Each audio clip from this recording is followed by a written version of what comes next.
Nay, good my lady, put him to it. If your ladyship find him not a hilding, hold me no more in your respect.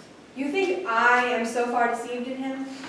Believe it, my lady, in mine own direct knowledge, without any malice but to call him my kinsman, he's a most notable coward, an infinite and endless liar, an hourly promise breaker, the owner of no one good quality worthy of your ladyship's entertainment. Oh, I would I knew what particular act to try him in. None better than to let him fetch off his drum, which you hear him so confidently undertake to do. I, with a troop of Florentines, will suddenly surprise him. Such I will have, whom I am sure he knows not from the enemy.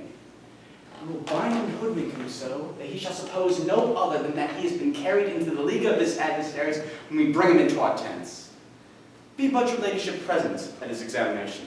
If you do not, for the promise of his life, and in the highest compulsion of base fear, offer to betray you, and deliver all of his intelligence and his power against you, and that with the divine fault of his soul upon oath, never trust my judgment in anything. He did not the honor of his design. Let him fetch off his drum in any hand. How now, monsieur? This drum sticks sorely in your disposition. A pox on it. Let it go. Just but a drum. But a drum? It's but a drum. A drum so lost. There was excellent command to charge in with our horses upon our own wings, to rend our own soldiers. That was not to be blamed in the command of the service. It was a disaster of war that Caesar herself could not have prevented. We cannot greatly condemn our success. Much dishonor was had in the loss of that instrument, but it is not to be recovered. It might have been recovered. It might, but it is not now. It is to be recovered.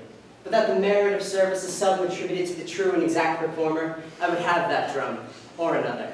Why, if you have stomach, too, monsieur. If you think you have the mystery of stratagem to bring back this instrument into his native quarter, be magnanimous in the enterprise, and go on.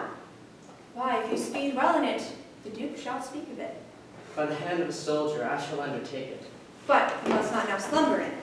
I'll about it this evening, and I will presently pen down my dilemmas, encourage myself in my certainties, put myself into my mortal preparation, and by midnight, look to hear further from me.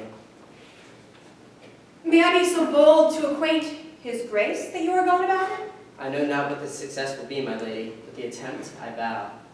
Well, I know thou art valiant, and to the possibility of thy soldiership will subscribe to it. I love not many words.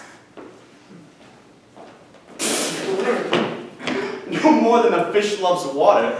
Is this not a strange fellow, my lady, that so confidently seems to undertake what he knows is not to be done, damns himself to do, and dares better be damned than to do it? You think he will make no deed at all of that which he does so seriously subscribe unto himself? None in the world, but return with an invention and clap upon you 2 or 3 probable lies, but we have almost embossed him.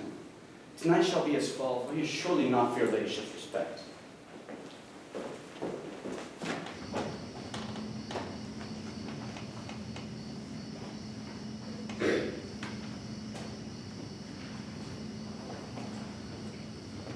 He can come no other way but by this hedge corner.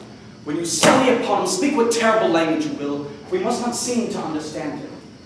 Unless there is someone among us whom you produce for an interpreter. Good captain, let me be the interpreter.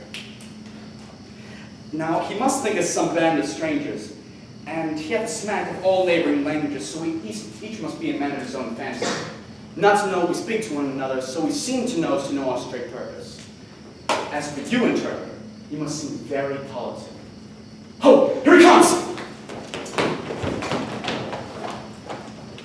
10 o'clock. Within these 3 hours, 'twill be time enough to go home. What will I say I have done? It must be a very plausive invention that carries it. They begin to smoke me, and disgraces have of late knocked too often at my door. I find my tongue too foolhardy, though my heart hath the fear of Mars and of his creatures, not daring the reports of my tongue. This is the first truth the erudite tongue was guilty of. What the devil should move me to undertake the recovery of this drum, being not ignorant of the impossibility, and knowing I had no such purpose? I must give myself some hurts, and say I got them in exploit. But slight ones will not carry it. A drum now of the end. Carnival, Sass! Cargo! The young Do not hide mine eyes!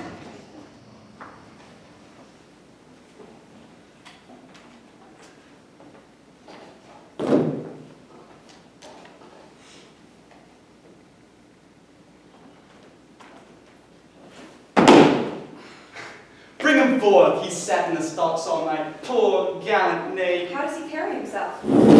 I have told your ladyship already. The stocks carry him.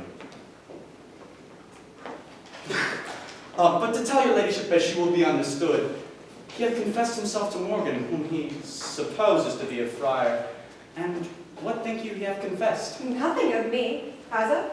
His confession has been taken, and it shall be read to his face. If your ladyship be in it, as I believe you are, you must have patience to hear it.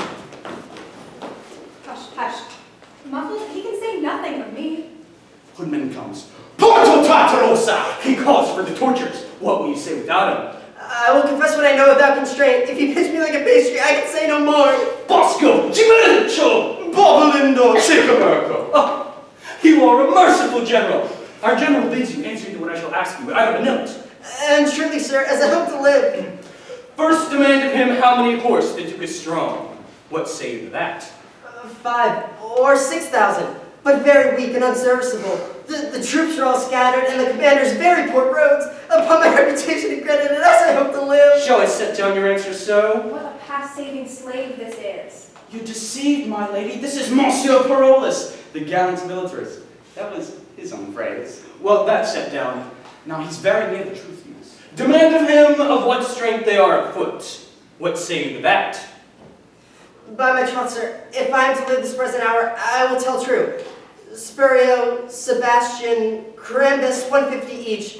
Gilshin, Cosmo, Lodowick, mine own company, Chittifer, Baldman, 250 each. So that the muster file, rotten and sound, amounts not to 16,000, half of which dare not shake their snow off their cassocks lest they shake themselves to pieces. What shall be done to him? Nothing, but let him have thanks. Demand of him my condition and what credit I have for the Duke. You shall demand of him whether one Captain Dumaine be of the camp, a Frenchman, what his reputation is with the Duke, what his valor, honesty, and expertness in wars, and whether he thinks it were not possible with well-weighing sums of gold to corrupt him to revolt.